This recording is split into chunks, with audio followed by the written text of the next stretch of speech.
When we think of addiction, our mind automatically drifts to the obvious ones: alcohol, cigarettes, drugs, gambling.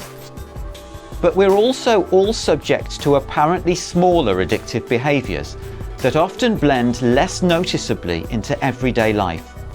They're easier to explain away and don't seem very significant until we look more deeply at what's going on. By looking at what's behind these more socially accepted tendencies, we can start to understand what's at the root of all addictions and how we might start to break their hold on us.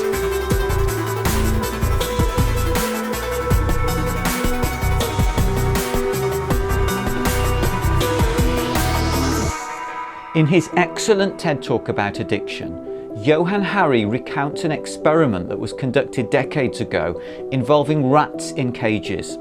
They were given two water sources to choose from, one pure and clean and the other mixed with cocaine. The rats always compulsively drank the cocaine water, even to the point of killing themselves, and this was taken as evidence that cocaine is addictive. But decades later, another researcher had the idea to redo the experiment, but this time to make the rats' cages more comfortable, give them nice furniture and toys, and another rat for company. Once their lives were made more comfortable and happy, the rats hardly ever chose the cocaine water and never drank it compulsively, opting instead for the pure, clean water. When everything is well in our lives, even the most addictive substances lose their hold on us. When something feels wrong in our lives, we gravitate towards addictive behaviours. We do it to try to protect ourselves from having to experience the pain. It's a diversion. We're trying to block out any chance of having a moment to think about whatever it is that's bothering us. Of course, we're not consciously aware that this is what we're doing. If we were, it would remind us that there's something to avoid, and we don't want to be reminded of that. So we lie to ourselves instead and try to make it sound reasonable. If I'm working late in the office every night, for example, missing out on family time and much more, I might complain to myself that there's too much to do, rather than becoming more selective and efficient about my work. If I find myself grabbing the chocolate every time I start to feel the pain of what's wrong in my life, I might reason to myself that everybody needs a snack now and again, it's normal, and life would be pretty boring without it. If I catch myself grabbing my phone whenever there's a spare moment, which is now an almost universal trait, I might reason that it's fine. Everybody does it. There's nothing wrong with browsing social media or checking my emails. It keeps me in touch with people and could even save me time later. If I happen to notice I'm constantly seeking new partners, I might explain it away as a natural human need for companionship and intimacy. Some of these explanations may or may not be true, but they're unlikely to be the real core reason we're doing these things. We're using these tendencies to avoid having to face what's painful in our lives.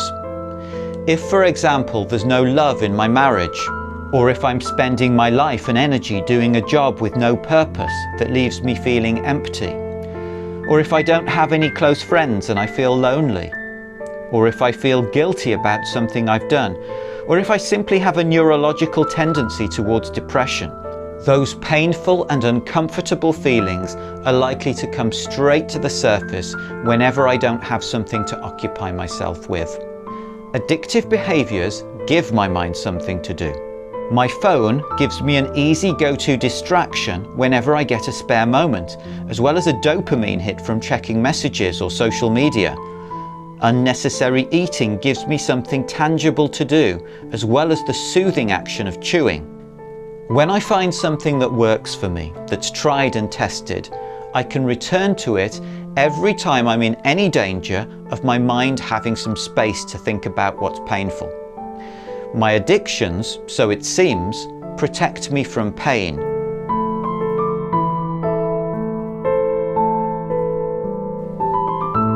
It can be easy to feel guilty or inadequate for having addictions. Why can't I just deal with my life better? Or be stronger in the face of difficulties?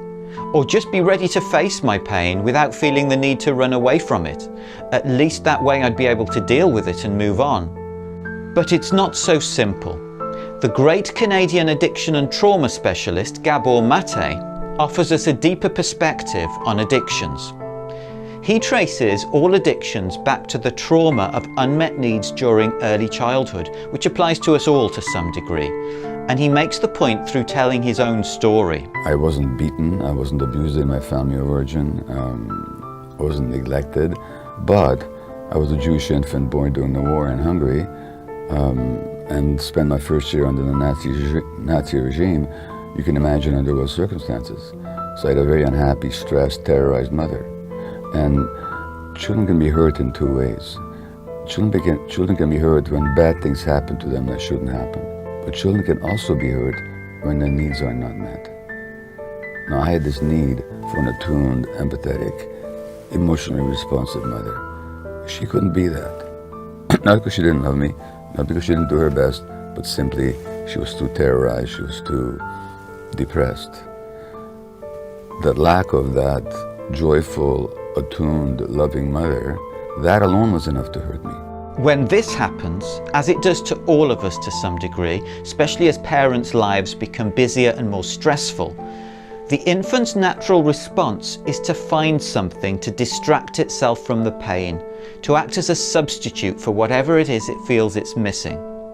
This is necessary protection, but until the root causes of it are addressed, the impulse to repeat it will remain with us and will grow into addictive tendencies as we grow older.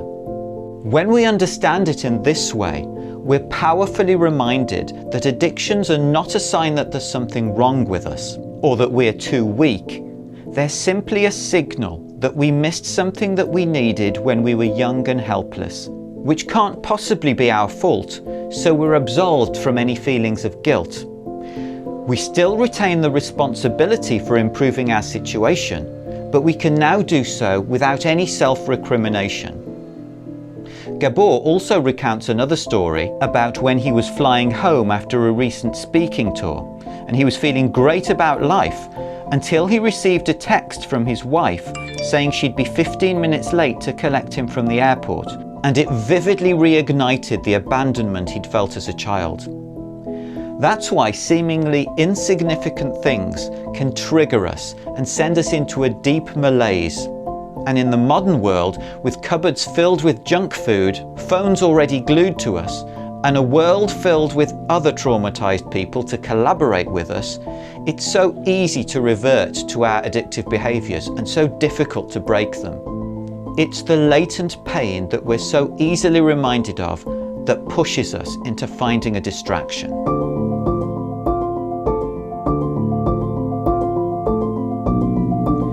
Mate has also observed that we choose our particular addictions to try to compensate ourselves for whatever it is we feel that we've missed during our development. In other words, the addiction was simply a compensation for something that you lost in childhood, something that you had every right to expect life to give you, something that is an essential human need, and all addictions are like that. Whether it's to gambling, sex, work, shopping, I don't care what. So a work addiction, for example, might give us a sense of achievement, which we'd be craving if we were taught that it was only through our achievements that we could deserve love. A food addiction might compensate for nurturing we feel we've missed out on. An addiction to sex might give us a sense of love and acceptance that we feel we never had or were taught that we could only get through our bodies. A gambling addiction offers us the prospect of reward and acknowledgement to give us a sense of being worthy, which we may have lacked. In his own case, Mate developed, amongst other things, a work addiction as a doctor who was always on hand for his patients. He did this to give him that feeling of being wanted and needed that he'd missed so much from his childhood. So now we have an added incentive for our addictions. They not only distract us from any inner pain we might be feeling, but they also give us the illusion that we're not lacking in what we feel we are at all.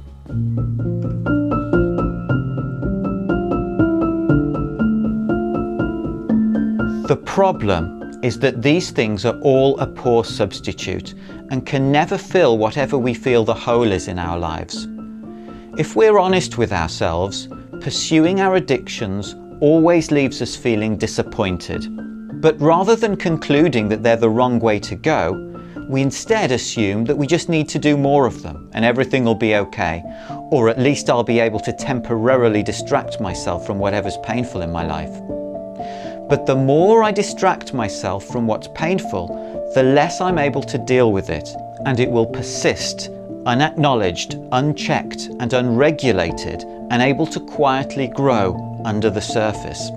As it grows and gets triggered by smaller and smaller echoes of the past, more and more layers are added. There's more and more accumulated pain to escape from, and so more and more reason to indulge in the addictive behaviours.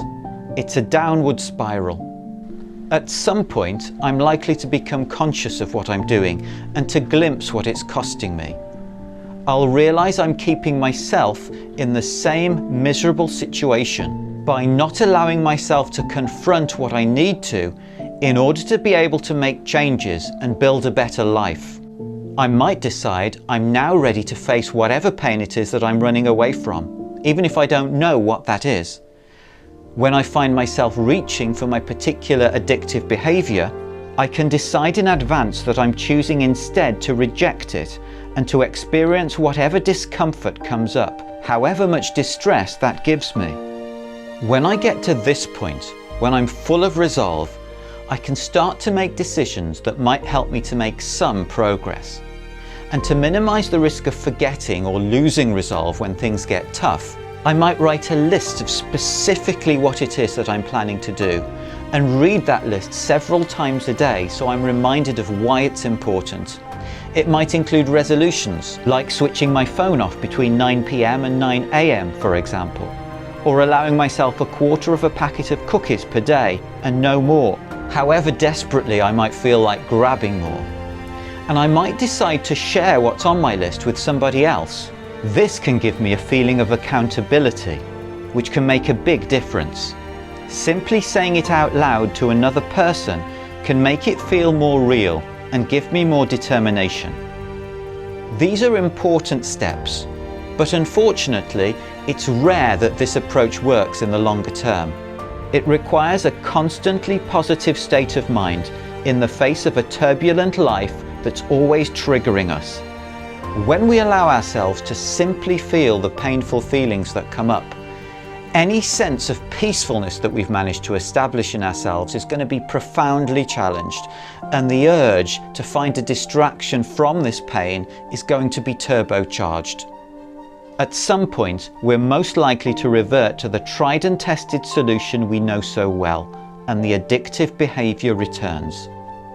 If, as we now understand, the addiction is simply an expression of pain, then closing the outlet for that pain, when the pain remains in place, is going to be almost impossible. And even if it could be achieved, a new outlet would be required, and a new addiction would most likely emerge.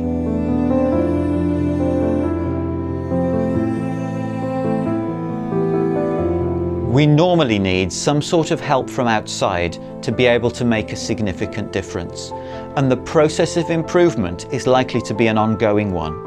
There are many options depending on what we feel drawn to. There are many types of therapy, some dealing with the physical effects of trauma in the body. Some people gravitate to talking therapies where they explore the possible roots of their issues with a therapist. Others may emphasize self-expression of various kinds, or take a more spiritual perspective, or emphasize continual consciousness and effort to break the patterns. Having decided that a change needs to be made, each person needs to find the path that feels right for them and that has the best results for them. Unfortunately, there's no tried and tested method that's right for everybody, and it's likely to be a long learning process. If we're lucky, we'll feel intuitively drawn to something that takes us many strides forward and allows us to reclaim great parts of our lives. At Heartful Healing, we recognise the real causes of addiction as explained in this video, and that trapped energies in the body, including repressed emotions and the persistent vibration of past traumas, are at the roots of what needs to be dealt with. We identify and clear these energetic imbalances in each person's system that are creating the need for addictive behaviours.